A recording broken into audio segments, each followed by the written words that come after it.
पहले जैसे ये वीडियो हिंदू धर्म देखिए में जो पूरा दाह संस्कार गुरुजी होता है वो अग्नि में किया जाता है, दाह और संस्कार अन्य के बारे धर्म में जैसे क्या बोलते हैं, मुस्लिम धर्म है या ईसाई धर्म है उसमें पूरा व्यक्ति को वीडियो जमीन में देखिए। गाड़ा जाता है।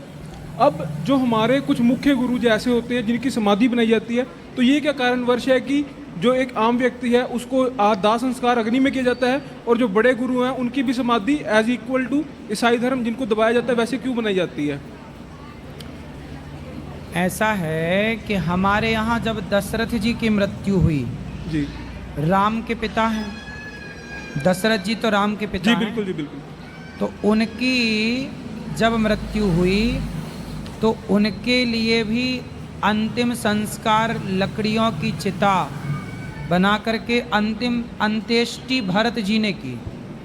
ठीक है। ठीक है जी। हमारे यहाँ अग्नि में भगवान संस्कार श्री क्यों राम होता है, इसका कारण है हमारा शरीर बनता है पंच महाभूत से, क्या करना है, क्यों नहीं। पृथ्वी जल वायु अग्नि आकाश। अभी आपने सुना होगा कि जब लॉकडाउन लगा और कोरोना बढ़ा तो आपने सुना होगा न्यूज़ पर कि सरकार ने मना कर दिया था कि चाहे तुम मुस्लिम हो ईसाई हो बॉडी को जलाना ही पड़ेगा, क्योंकि जला करके ही कोरोना के सारे बैक्टीरिया को नष्ट किया जा सकता है। बॉडी को गड़ाओगे जी तो वो तक बैक्टीरिया बना जरूर रहेगा। देखना वीडियो। सुना था आपने ये बात? जी बिल्कुल सुना था। तो हम सब ने ये कोरोना में ये बात सुनी। तो जब बीमारी सनातन बढ़ी धर्म के बारे में वीडियो कोरोना की वीडियो तो पसंद फिर आए कोई तो धर्म लाइक वरम काम शेयर नहीं आया, फिर सब्सक्राइब सीधा जरूर कर अग्नि देना। संस्कार करना पड़ा। बिल्कुल जी। तो वही करना पड़ा जो सनातन पहले से करता चला तो रहा है। गुरुजी एक छोटा सा इसमें ये विचार है अभी पूरा नहीं हुआ, जी। पूरा कर लो।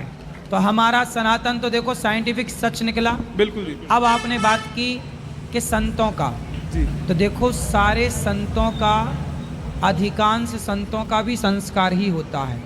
हमारे यहाँ जो सन्यास परंपरा है केवल उनको छोड़ करके, सन्यासियों का क्यों नहीं होता? क्योंकि सन्यासी जो होते हैं वो अग्नि का स्पर्श नहीं करते, सारी जिंदगी भिक्षा मांग के खाते हैं, वो बना नहीं सकते। कितनी भी सर्दी हो आग ताप नहीं सकता। सन्यासी को आग का स्पर्श वर्जित है, वो ना आग तापेगा, तापना समझते हो? जी बिल्कुल जी, आग के पास नहीं जाना। जा ना वो आग तापेगा, ना वो आग में भोजन बना सकता, ना वो आग का स्पर्श कर सकता। तो उसको वर्जित है, इसलिए उसने जीवन भर तपस्या की है ईश्वर को पाने, तो उसका मरने के बाद भी उसका संकल्प खंडित ना हो, इसलिए उसको समाधि दी जाती है। धन्यवाद। दूसरा, जो संत हैं, जिन संतों को अग्नि नहीं लगाई जाती उन संतों को जल समाधि दी जाती। हमारे यहाँ कौन सी समाधि है? जल समाधि। शेयर जरूर कर देना, सब्सक्राइब जरूर कर लेना।